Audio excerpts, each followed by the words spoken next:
Good morning. Peace. Have a blessed morning. Have a blessed morning and hope that all of your days go absolutely wonderful. Remember to be grateful for everything big and small. I'm going to go right into the topic.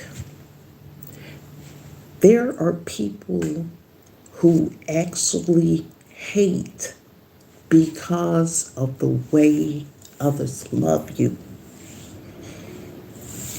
And I have experienced that, and I will tell you why I do not have close friends that are women. Not only did it start with my own mother and my aunts, but let me first tell you about that. As I was growing up, actually, I was in the home with my grandma and granddad. And in that home, I had my aunts, my two younger aunts that were younger than the woman I call mother now, mom now. I was always with my granddad, my grandma, and before my aunts went off to Morris Brown, they were in the house. And I was always hanging with one aunt. I loved and adored my aunts. Who else was in the house? My uncle was in the house. And it wasn't until I believe my granddad got sick.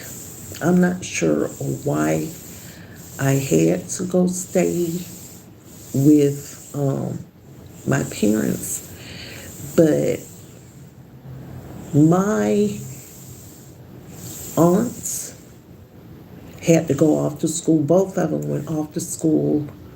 And one of my aunts, she said, if I could take you with me, I would. I would put you in the trunk and I'd poke holes in it. And I vividly remember that. I had a special attachment to this particular aunt because she was always there. She always had me with her. I remember us laying out on blankets because she was fair skinned. Her skin was fairer than mine, lighter than mine. And she would try to lay out in the sun and get a tan, and she would have me with her.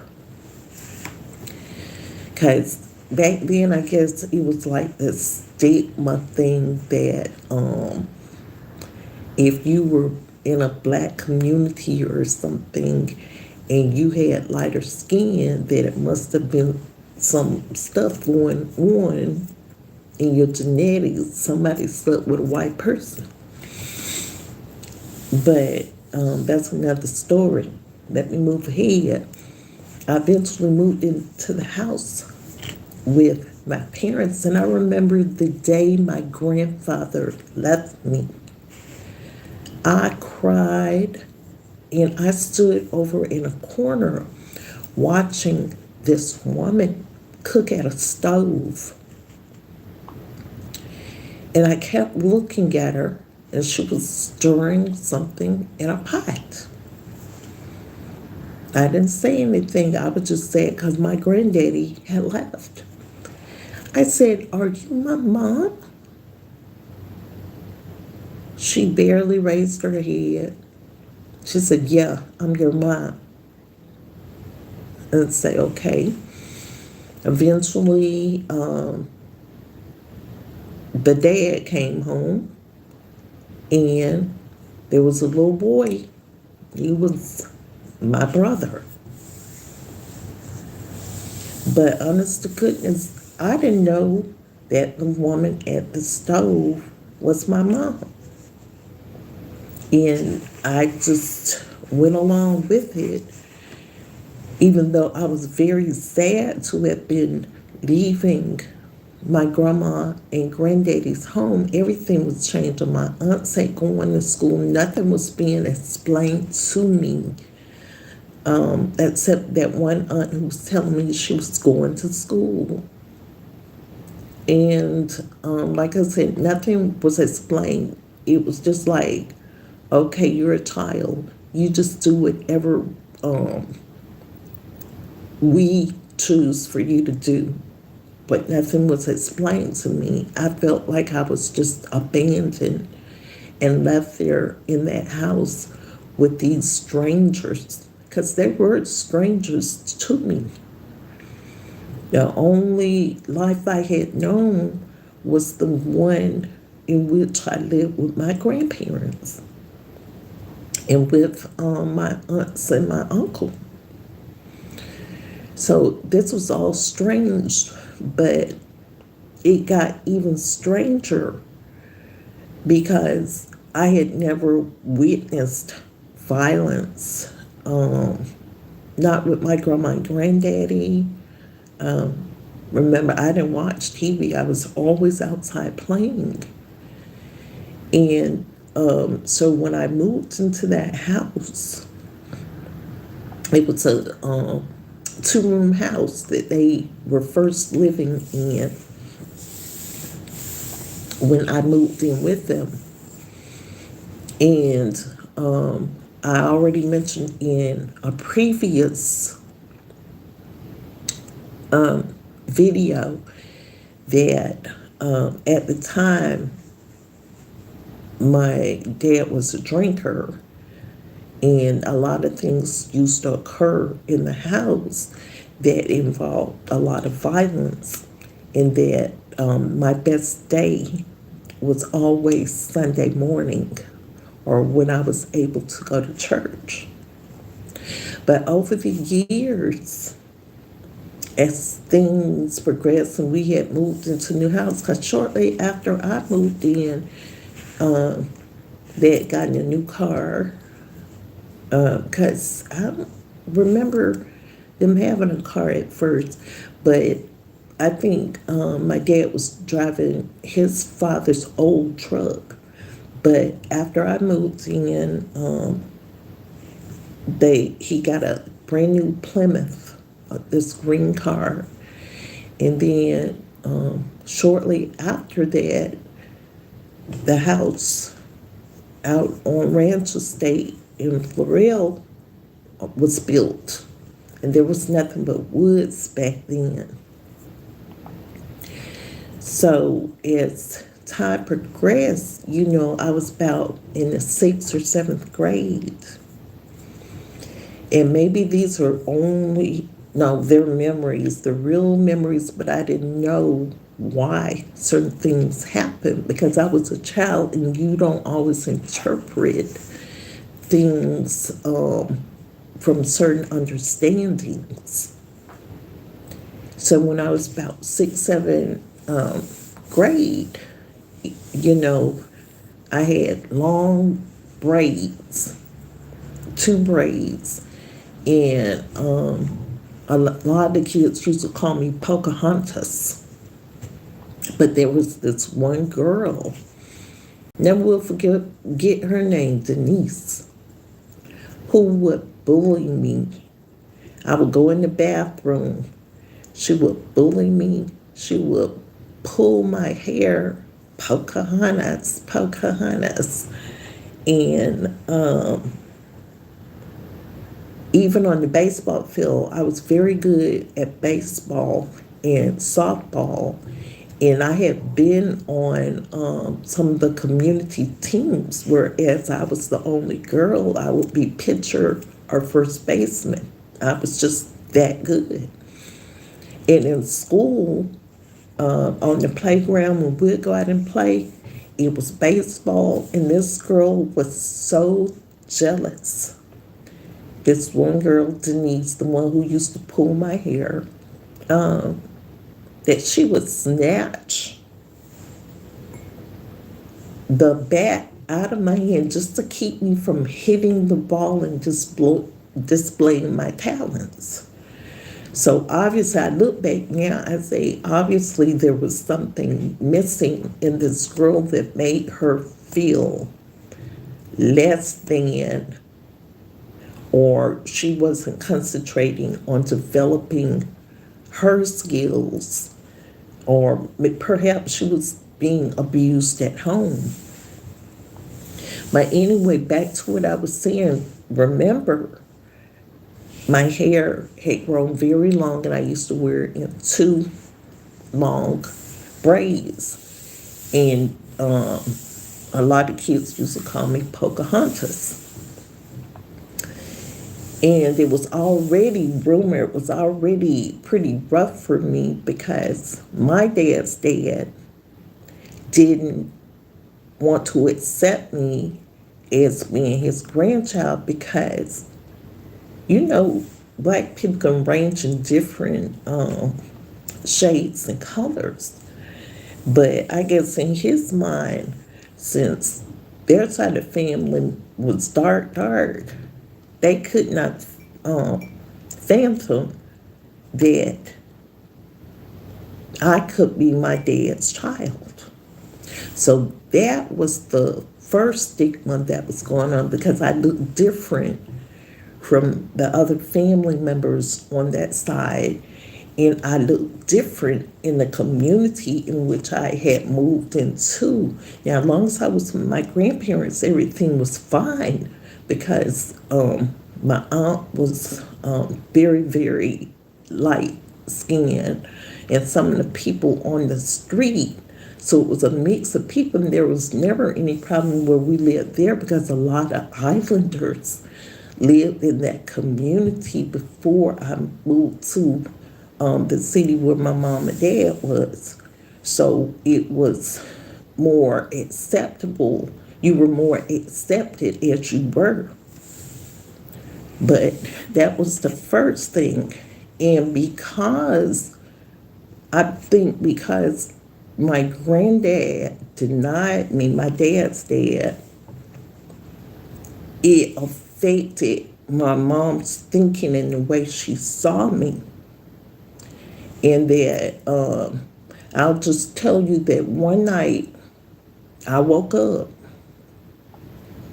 It was my younger aunt, not the one that had set me on the trunk and told me she was going to school, but it was my younger aunt and my mom. I woke up to them cutting my hair off. Maybe there was a reason behind it. At time as a child, you don't understand that, but all I know is that when I woke up, they had scissors and they were cutting my hair and cut it down to about this short. That's the first thing I had about women in my mind. When your mother and your aunt does that to you and don't explain why they're doing it, that stays in your mind.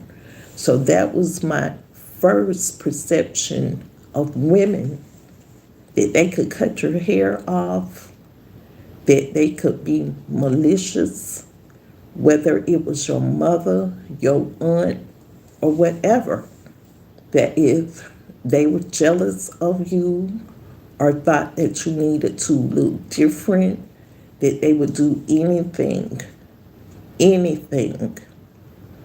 to make themselves feel better at your expense. As I got older and started to mature, I wasn't really sat down. No one ever told me about the changes in my body, except when I was in the 5th grade, they had something about girls starting their menstrual period. But no one really talked to me about why I was developing breasts, and I developed boobs. Um, I was skinny, and I started developing boobs, I guess, faster than the other girls. And was I was made to feel as though there was something wrong with me. My dad, I remember him saying, "You need to go get her a bra." It seemed to have bothered him. Me maturing seemed to have bothered him. My mom went and she got me training bras. And, but the way it went, if somebody, like, I think they had a family friend, I ain't gonna mention his name, and men can be, some of them can be disgusting. They would look, or if my mom thought that I was being looked at too much, instead of getting to the root of the problem, she would go to your room. Go to your room. And I remember one day I came out and I had on like a nightgown. I honestly didn't know that their family friend, this guy, was there. And my mom almost had a stroke when I walked out. It was a long gown. I was covered up, but I guess because I was developing up top, maybe it looked in her mind or whatever. I don't know what she thought. I can't even go there. I was innocent. I didn't know I was doing anything wrong, but she screamed at me and made me go to my room. And I think the thing she said, she told me, "Won't you go wash your hair?" or some excuse for me to go back out of this man's sight. So I went and I washed my hair. And mind you, they had cut my hair down, but it was now growing back to the point where I could get it in a little ponytail.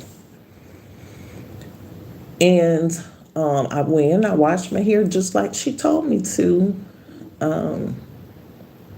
And my hair has never been like kinky. It would wave. So after I washed my hair, I would put it in a ponytail and it was waved, and I put oil and everything on it. And so I came back out. This particular man was still there. And my mom was still there. And she looks at me. I have my hair in my ponytail. "Did you wash your hair?" I say, "Yes, ma'am, I washed my hair." And she looked at like, how come it's not all ugly and scattered? Because it had grown and I brushed it back so it wasn't all over my hair, all over my head. And it seemed like she had a problem with that. And then later on into my teens, I noticed my brother would be able to do certain things. He would get caught like doing some crazy stuff, like white powder on his face, and no big deal was made out of it. Taking money out of their trunk. Oh, he'll put it back. My mother always protected him. But it seems as though I would not be doing anything, and I thought we would be having a good conversation. I was maybe about 14 or 15 then. And she would hear my dad's truck or whatever pull up. And when he would enter the house, she would act as though we were in an argument. And I would be sitting there like, okay, where did this come from? We were just sitting here having a nice conversation. You don't talk back to me. It was like almost a flip personality. And the thing is, she only did it when my dad would enter a room. She would seem as though I'd done something, make it seem as though I'd done something for her to yell at me. And I look back on it, I actually checked myself into therapy when I left home to go to college. I had enough sense to put myself into therapy to find out why certain things I didn't have answers, because I didn't have people to talk to and to ask questions or ask other girls if their mothers act that way, because we lived way out. And at that time, there was nothing but woods and dirt roads. And I didn't have other girls to talk to. And a lot of things happened over the years that I had a lot of questions about, but it continued even into adulthood. And right now, I think I just separate myself. Don't get me wrong, I love my mother and my grandmother. My grandmother was always, she said, your mother, just look over, your mother is sick. She kept telling me, I thought physical illness, but then I understood that it was something else. And I look back, and it was a thing. I later learned that my mother was put under a lot of pressure when she was a child. There were 5 children, and she was responsible most of the time for the other kids. And she would get punished severely, even with extension cords, beat. They said my grandmother had a mean streak then. So I don't know if there was a streak of jealousy. All I knew when I spoke to the counselor, that they suggested that I cut ties with my parents. And I didn't know how to do that, but I look back and some of the things that occurred, yes, should have, but instead I just put distance between myself and them, because I could not see me cutting these people that I call parents away, And I don't think it was the fact that, yeah, I do. It was the thing that people showed me affection or love that my mother hated. She didn't, my dad was hers. She didn't really want him to show me any affection.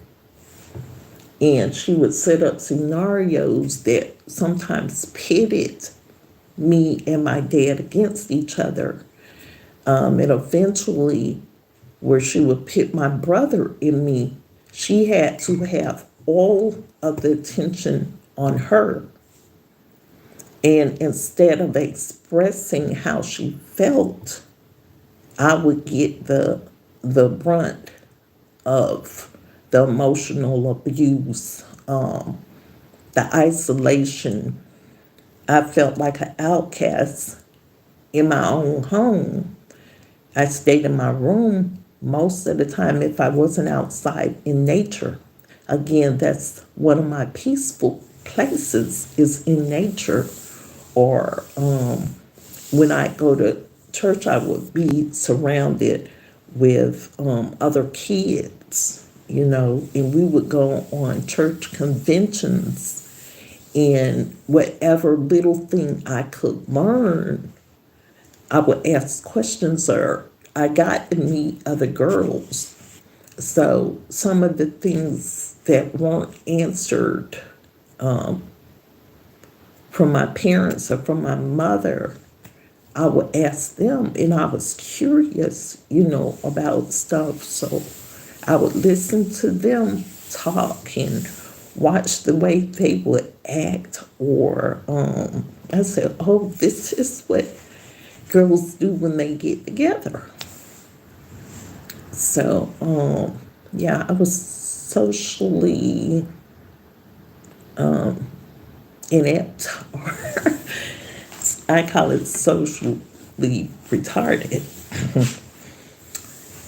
And, when girl goes through puberty, you're already feeling awkward and you don't know, your body's growing and awkward. And then if you're made to feel ashamed of your body, it's like, I don't know. I just never even thought that I was even pretty. But anyway, that's the first reason I don't trust women. It's because of the experience with my own mother and one of my aunts.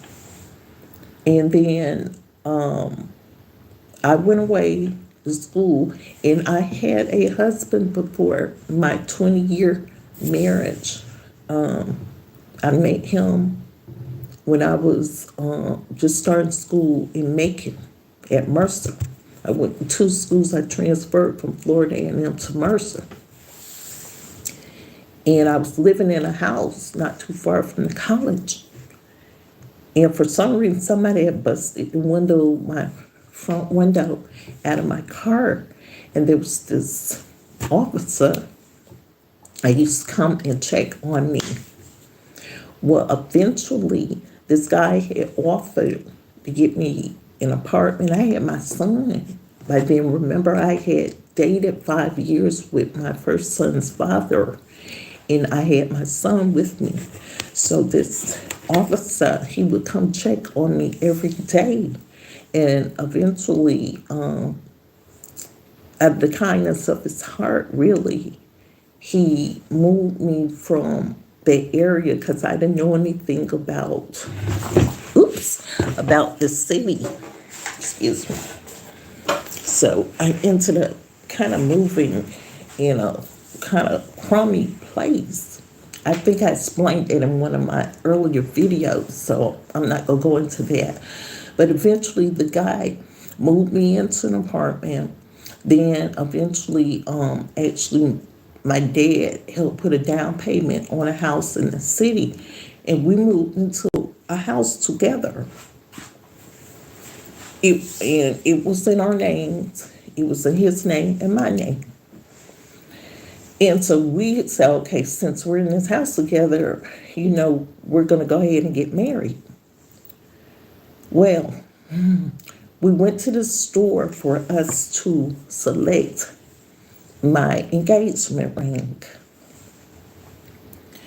And this particular store is closed down now, but when we walked in, there was a counter person, a female. I noticed how she was watching us as we selected the ring. I don't know whether he knew the female then or knew her later. But we were selecting my ring, and finally we decided on a certain one. It was emerald with diamonds. Beautiful. And they had like this little token where you could stick the ring into a black cat and zip it up. It was, and the cat had emerald eyes. And we went on. I didn't think anymore, but I just knew that woman behind the counter, she was just extra helpful. And, I remember her face, but I didn't know her name. But speed ahead, we went ahead, we got married. We were in the house, and we had actually planned a pregnancy. I got pregnant that November. I knew exactly when I had gotten pregnant. And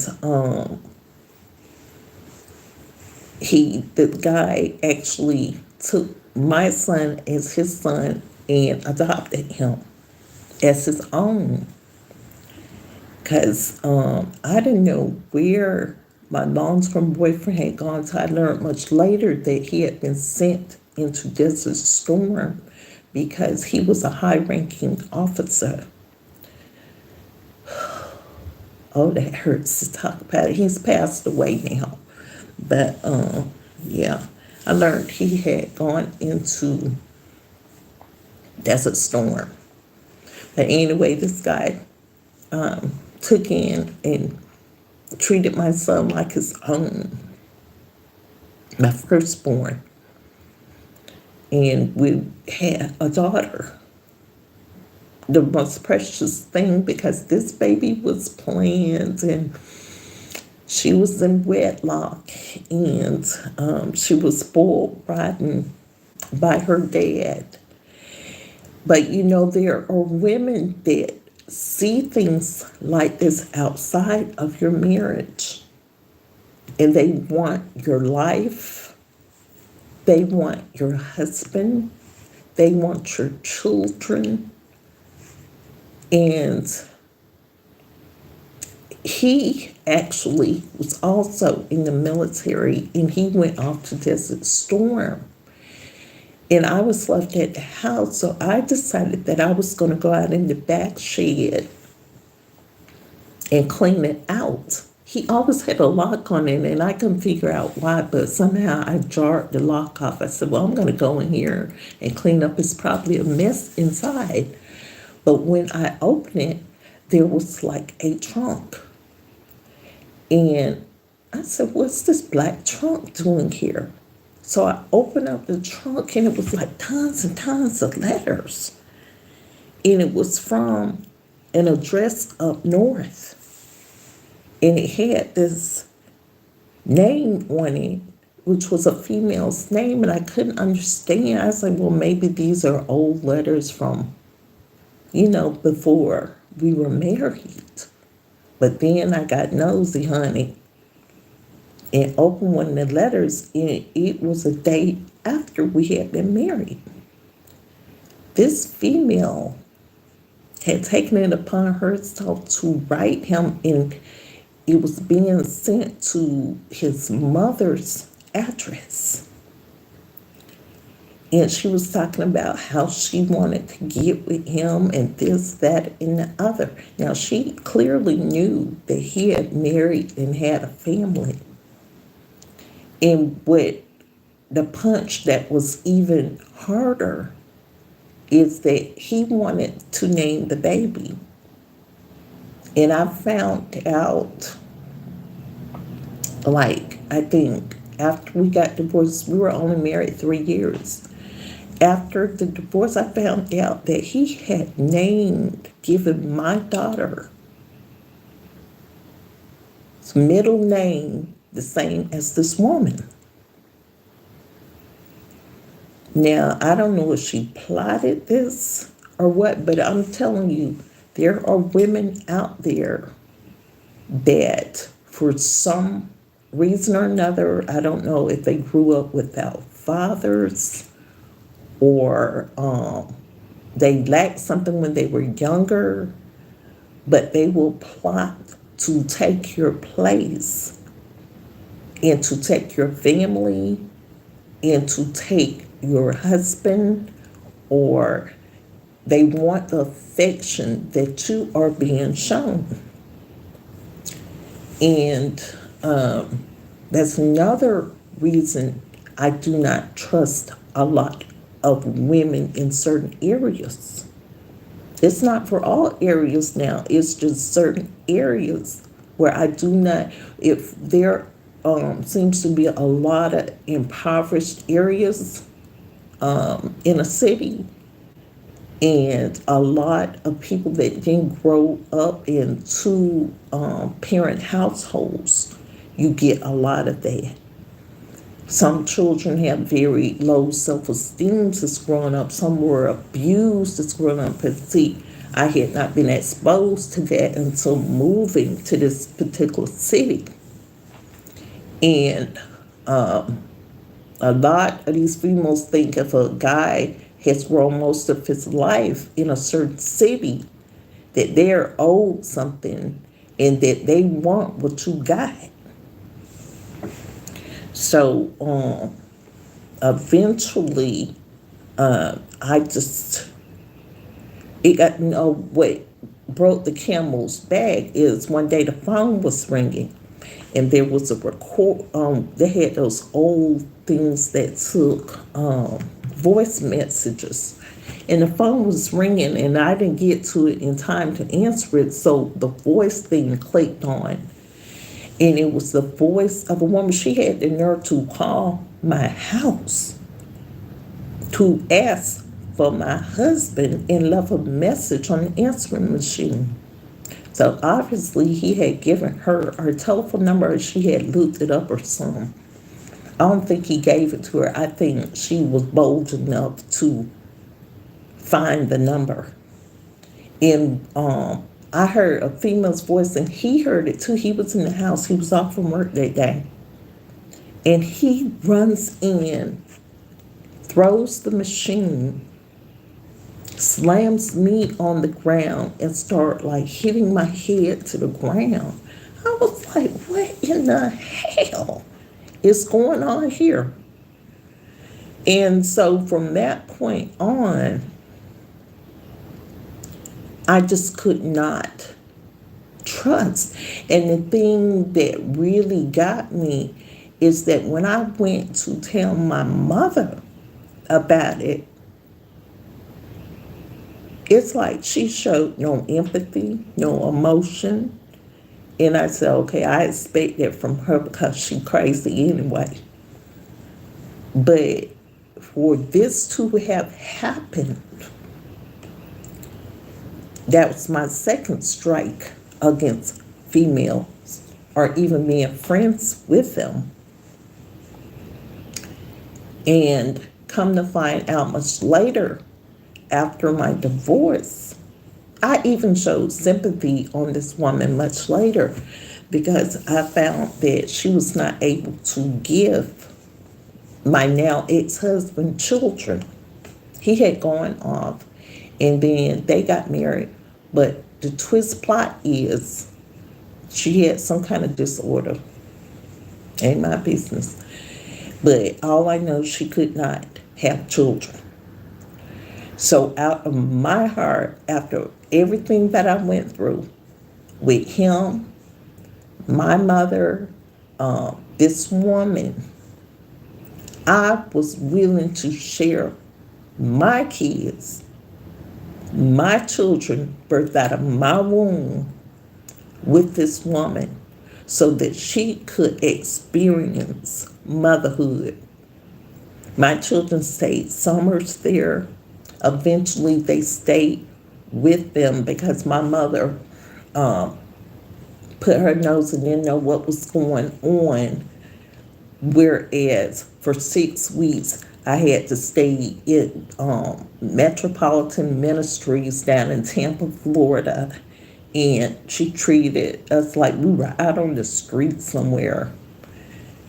By then, I was in another relationship, but the kids were well taken care of. They were clean, they were fed, they got to go on vacations and trips and all that stuff. But in my mother's mind, oh, I'm the only mother. I'm the best mother. I'm going to put my nose in it and I'm going to make a decision about where they go. And I'm going to get my husband riled up too, telling her untrue stuff about what was going on with me. So my children, my then son and daughter, my older ones, I sent them to stay with their father and this woman. And I saw it as this, when Mother's Day came around, I would call her and say, Happy Mother's Day. Because I found out that she couldn't have children. I said, well, I could at least share my children with her. And that's what I did. That was my sacrifice. But I knew that my daughter was very attached to her father, and there was no way I would never break a bond between a father and a child. I don't care if it's a male or female child. That is no one's place to drive a wedge between a father and their children. So I don't care what was going on with me and him. I always wanted him to have a relationship with the children, and I didn't interfere with that. And then it gave this woman the opportunity to be a mother to my children. It's like shared parenting. And I won't go into the other things that I knew about. Yes, I will. Because while she was married and still is married to this woman, but she continued because she was dating. Actually, my ex-boyfriend for 5 years that I'd gone with she was seeing his cousin, his nephew. And even after she was married to my now ex-husband, she continued to see him.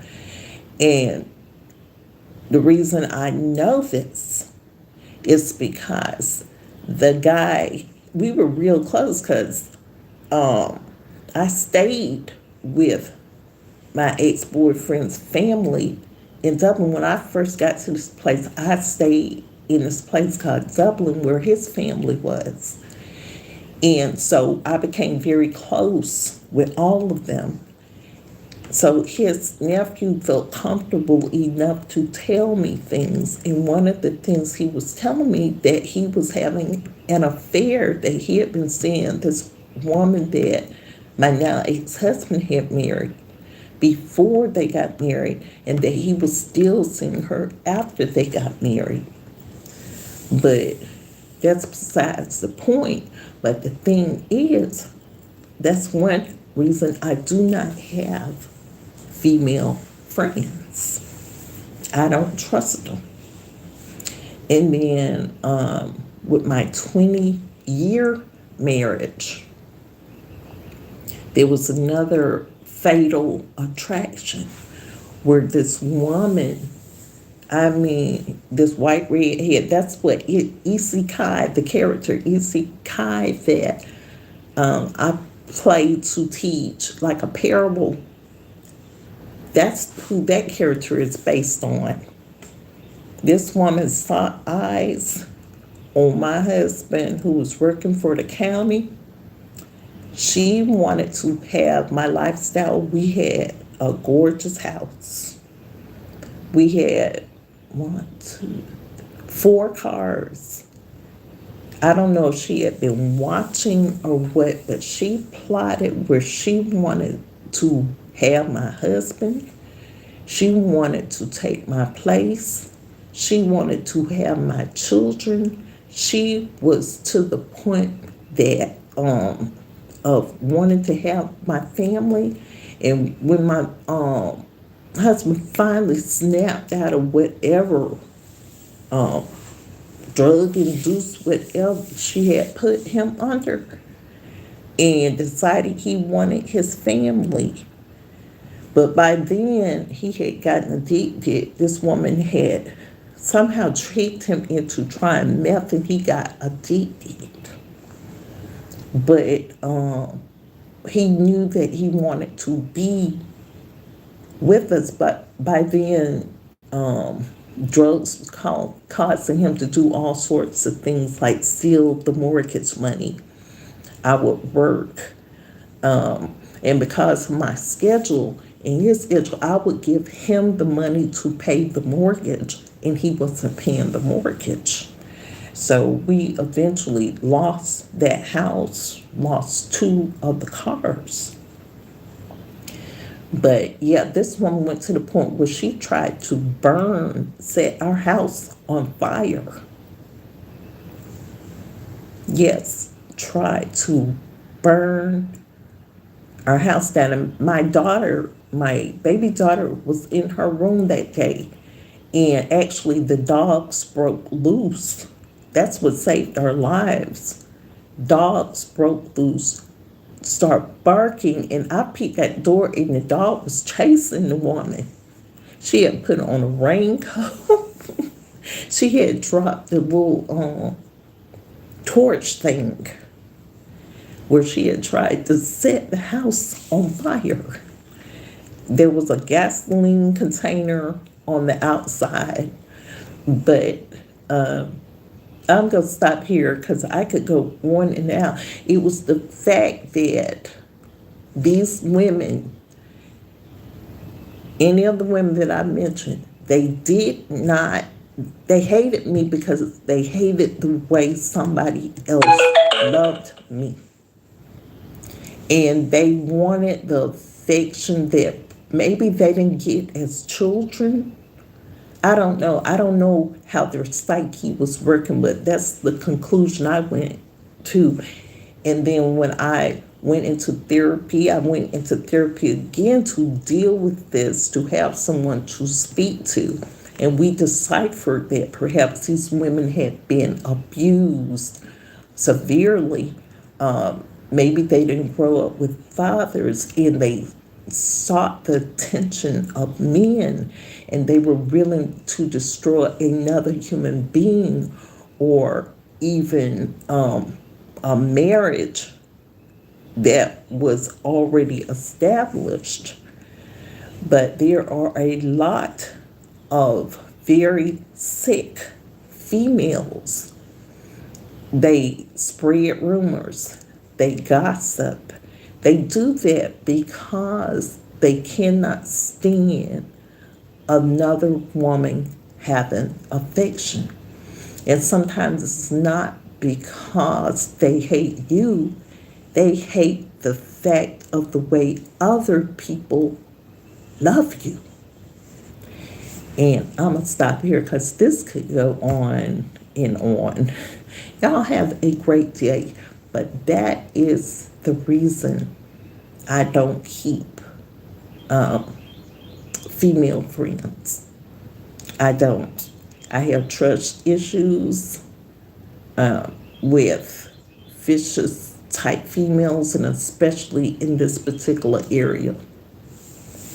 And I'm not saying they're all like that, but a lot of them that I've come across cannot stand to see other people being loved, and they will interfere with your marriages. They will do whatever they can to keep somebody from showing you affection and love. Be sweet, be blessed. From Colored Roses and Thorns.